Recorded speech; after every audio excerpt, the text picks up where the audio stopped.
So hi, I'm Maggie Trevillion, an expert podiatrist with coming up to 20 years experience, and I really just want to share with you today the most biggest mistake that people make with their feet. Feet are the absolute most important part of the body, and they can affect you adversely if they're not really taken care of, or if you actually haven't got awareness of really what's going on with your feet and are you connected to them, etc. So this podcast is all about the biggest mistake most people make with their feet. But first, what I really want to go over is share my experience with you and me connecting with me and my feet and the things that I do to keep me in tip-top condition, because it's all about body awareness and how that awareness changes our actions and actually influences our beliefs. So the most important asset you own is your body. Let me repeat that. The most important asset you own and you're responsible for in full total 100% control of is your body. So it really amazes me that time and time again, the world that we're living is all very materialistic. It's all about the big house. It's all about the big car. It's all about the day-to-day luxuries. And I'm all for that. And I'm really not against that. Where I feel my passion needs to be, there needs to be a shift, and that investment needs to be in our well-being.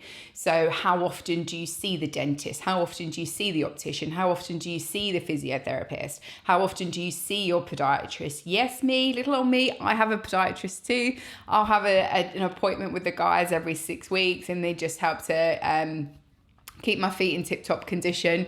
I like a scalpel blade just a little bit around my heels, and it's really difficult and quite dangerous for me to do myself because there's not actually that much skin, but I'm a bit of a perfectionist for me, and that's something that I want. Also on my team, I have a monthly appointment with a masseuse. I'm also type 1 diabetic with underactive thyroid, so I see my endocrinologist every 6 months. I see my PT 3 times a week. What else do I do? I have acupuncture when needed. I eat really well, really active. You'll see from Instagram, I've got 2 dogs. I'm always going somewhere. I'm always out in the beautiful Chilterns where we live here in Buckinghamshire. So I'm always doing something for me. The most important value thing that I feel is no one can't tell me about my body. I need to be aware of that. And if there's a problem, then that's what I need to communicate and really get a lot of help with. It really baffles me time and time again why people choose to ignore their bodies or are not in tune and have no awareness. And that's something, that awareness has really come about through counselling, actually. You know, what am I actually thinking and feeling, and labeling that feeling, and then almost as I'm labeling that feeling, God, why am I feeling this way? And actually connecting why you feel that way and what you've suppressed. So it is really, really hard, actually. One of the ways that I sort of connect with myself every day is I do like a negativity de-wash in the shower to make sure everything that I want to let go of is gone. And then I'll do a reconnective with some massage. I've got a gorgeous essential candle that I burn, and you can actually massage yourself with that oil too. It's not a pun, but one thing I love about the Callan and Olive nail serum is actually how that makes me feel when I rub that into my body. So that is something of me nurturing myself, loving myself, connecting with myself, overall well-being, and actually just checking in with my body. What does it need right now? And actually, what is my body telling me right now? Last week I did a cacao ceremony with my husband, and what really come to me with all that clarity is in order for me to bring more love into my life, what do I actually need to let go? So when you actually, that's very powerful for me, really still not sure what I need to let go of, but when you put yourself in that position, give yourself that moment, it's actually very, very liberating just to connect with you and your overall well-being. That's one thing I love about podiatry, is how liberating and powerful the results can actually be for you with the condition. Now, the width and breadth of conditions is never ending, and the skill sets of podiatrists is also never ending and very unique for some too. But that's one thing I'm so passionate about podiatry, is how powerful the treatment is, how liberating it can be for you, your signs, your symptoms, how you're compensating, how it's actually affecting your lifestyle. So that's really something I would really encourage you. You know, when was the last time you looked at your feet? When was the last time you saw, do they need a bit of foot spray for athlete's foot? Do they actually need a bit of moisturizer because of the cracked heels? I'm actually limping with that corn. Is the home treatment working, or do I need to book an appointment with the podiatrist? Home treatment for fungal nails. Right, well, I've been trying for 2 years. The GP's not helped. The nail spa won't see me. So how about I book an appointment with a foot and ankle healthcare leg specialist and really get this looked at? I'm really on the path to, one, you don't want it getting worse. Two, you want full resolution. And a lot of people, they don't know what's wrong either. So I do feel the power in the diagnosis is also very, very powerful. It eases a lot of stress, a lot of anxiety, and really empowers people with the right action plan and treatment plan just to really bring themselves to where they need to be. So just gifting yourself 5 minutes every day, having that check-in. How am I physically? How am I mentally? How was my back pain today? How was the migraine today? Could I do everything that I needed to do today? Just having just that check-in, whatever that question is with you, along with a meditation or whatever really suits you, is really going to be the most powerful thing, but actually really highlight what you need to do, what the next action needs to be, and highlight if there's any want of a better term, I suppose, any ugliness that's there for you can be addressed. Because before you know it, suffering with a painful verruca that's limping. I had a gentleman that come from a surgeon, and he sent me a WhatsApp and he's like, hey, Maggie, can you sort this out before I slice him open and cut it out? And he's left with a scar. And I was like, okay, send him over. He had a whopper of a verruca, and we did some swift treatment, and within it's a course. It's the second treatment. He just said to me, you know, I actually really want to thank you. And I was like, what for? He said, I didn't actually tell you, but this verruca, I couldn't walk. And because I couldn't walk, I couldn't commute to work, and it was affecting me mentally. He was signed off sick because of a verruca and how it was affecting him. It was humongous. It was massive. It was affecting every step he took. But he has a little 7-year-old boy that loves jumping and jumping on his feet. And he just said, I couldn't even play with my son because he was just so terrified of the pain. The weight come quite quickly, and before he knew it, he was borderline type 2 diabetes. He'd been to see the dermatologist, topical treatments hadn't worked. I think they then bounced him. He had lots of freezing treatment, that didn't work. He then saw the surgeon. So even before he saw me, he's had like this epic of a journey where things are actually escalating and deteriorating very, very quickly. And that become his new norm. So if you're finding that with any condition, like we're talking about healthcare here, but obviously I'm a foot and ankle leg specialist, so I want to talk about legs and feet, but that became his new norm. And sometimes you don't realize how bad something is until you've fixed it or you've removed yourself from the situation. So what I would do is just really encourage you. What was your new norm if you have something? How is this affecting you? And then I think just actually share that vulnerability with my patients. I want to connect with you. And one question I always ask is, so this has happened, how is it making you feel? So I was so humbled, one, that he actually shared that vulnerability with me, and two, he's like, I'm in no more pain. I've joined the gym and I've lost 8 kilos, and that was only in 3 weeks. So really, one thing I just really want to highlight here is your new norm doesn't have to be the new norm. The new norm creeps very, very, very slowly. Bit like when I had my underactive thyroid, I forgot what norm felt like, and I was like 19, 20 screaming at my endocrinologist, something is wrong with me and I don't know what it is. It is something I do not know. I'm eating nothing, I'm sleeping loads, I have no eyebrows no more, what is going on? And he's like, oh, let me check if you've got a goiter. He was the most amazing endocrinologist. I absolutely loved him to bits. We had quite a long-lasting doctor-patient relationship for many years before I left London.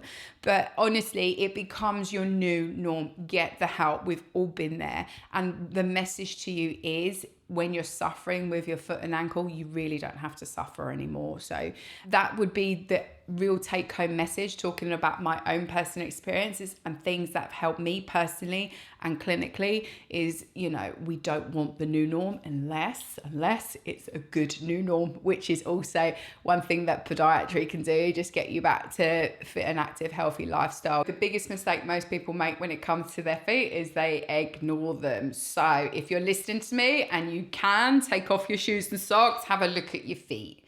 Do you dry them properly? When was the last time you connected with them? When was the last time you registered they were cold? You needed warmer shoes, warmer socks. They needed a bit of cream. They needed a little bit of foot spray. Your nails needed hydrating. Or you just one of these people, you wait till your toenails get too long, hurt you, and then trim them. So how much foot awareness do you have? I just really want to inspire you to really have a look at your feet, really connect with them, and really have a look, what do they actually need right now? Is probably, if you can. If you can't, next time you've had a shower, before or after, is also a really good time to have a look. So please add your feet to them. Check in, what do they actually need? More and more as a healthcare professional now, I really want to prevent foot and ankle leg problems from happening. Long gone the days is a very NHS mentality. The way that I was trained was all about fix it. Whereas I just feel we need a bit more of a European ethos towards our health, a little bit more holistic care, and actually we need to prevent things, stop them from actually happening, have a bit more awareness of our overall well-being, how this is affecting us, or how this could affect us too. One of the joys of the website, which is an amazing thing, is Google. I love Google. Only issue that I'm a little bit I don't like about Google is the Dr. Google, where you go on and self-diagnose. Because a real common problem I see all the time is misdiagnosis of your problem. So you think you've got A and you start treating A, and then you're realizing it's not working, it's exacerbating, or you've got side effects to the treatments that you've tried. Or the home remedies. So for me, I would really empower you, if there is something there, just get the diagnosis. We're not against home treatments as podiatrists. A lot of the conditions that we treat, there will always be a home aftercare that you'll be recommended to do, along with certain products to use, be that fungal nails, be it verrucas, be it heel fissures, etc. Or just your overall general foot health of maintenance and prevention, especially if you're susceptible to things like dry skin or Sahara Desert dry heels. So yeah, there will always be something there, but I really do feel just getting that initial diagnosis, one, is going to tell you what it is, right? What's causing it, so you can prevent it from happening, and what the treatment will be. So you get quicker, faster, more desirable results just by actually engaging the right person. But yeah, just to clarify, I'm not against Google. Is when it goes wrong, and you can easily go down a rabbit hole and some nasty things can come up with Google. For instance, if you Google black toenail, there's a lot of differential diagnoses out there, and some of them are not nice. So again, it's easing that stress, it's easing that anxiety, and that low self-esteem, and encouraging you really to get the help that you actually need.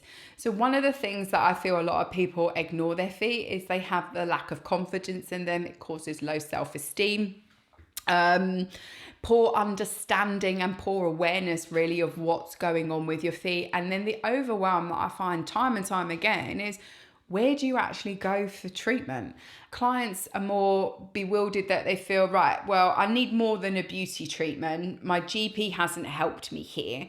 Dr. Google hasn't helped. So, last resort, let me go to the podiatrist. So the take home message, I really want you to get on board today. If you do have a foot and ankle problem and you do feel like you need to see someone about it, please see a podiatrist. There's tens of thousands, just even nicer than me out there, who, they'll do a fantastic job and really put you at ease with your foot problem. But for me, education is key. Education gives you power, it gives you choice, it gives you opportunity, so you can arm yourself with the right information and make the best decision for you. And I think that's just in any walk of life, and that really is related more to your healthcare, and to actually value that, and to ensure that trust your podiatrist. I think, that's something that just really comes through for me time and time again. I have a wonderful relationship with lots of my patients. I'll tell you a funny one.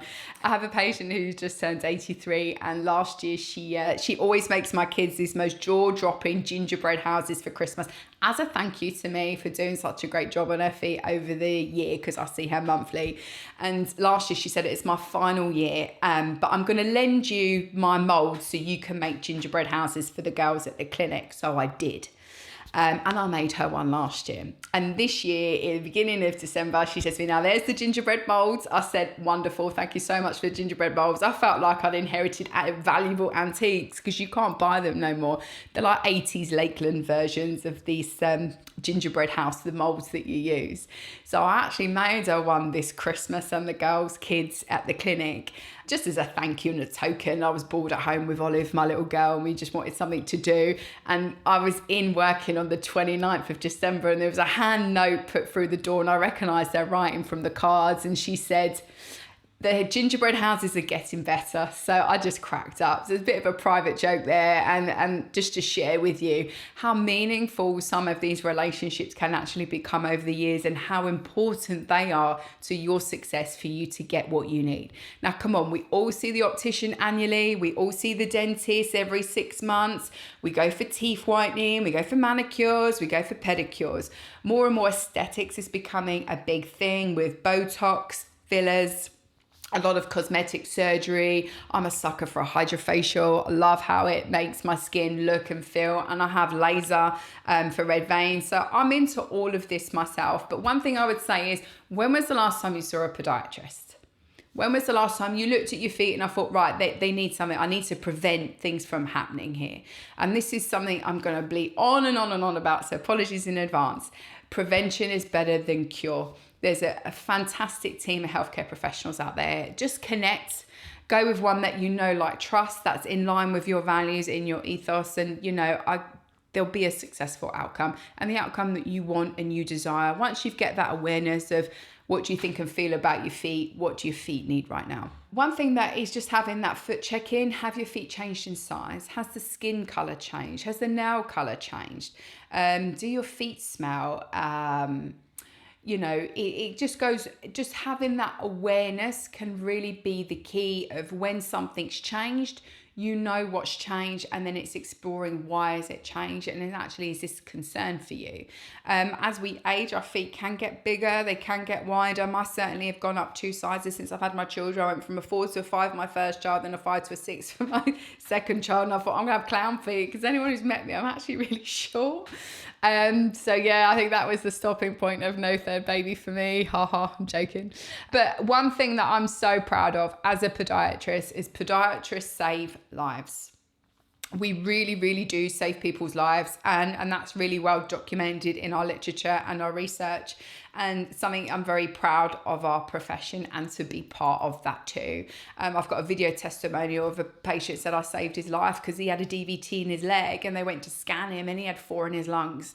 So, we do save lives. And the guy who's doing his sonography scan that day, radiology said, you need to call this podiatrist and thank her, which he did, bless him, old Roy. So, we do save lives every day up and down the country. And as a podiatrist, we save limbs too. So it's not just about saving lives, it's about saving limbs. I'm so passionate about what I do, but I think from a patient perspective, it's having that self-awareness and understanding as what's really going on with your body is just crucial for you to get the outcome that you want and need and desire to.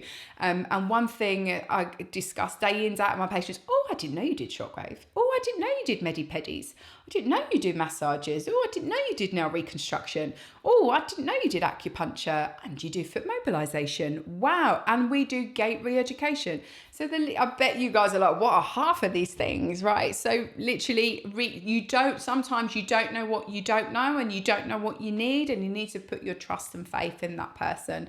But really just coming down to really connecting with that lack of confidence, that self-sabotage that sometimes can be about being that day in, day out of pain.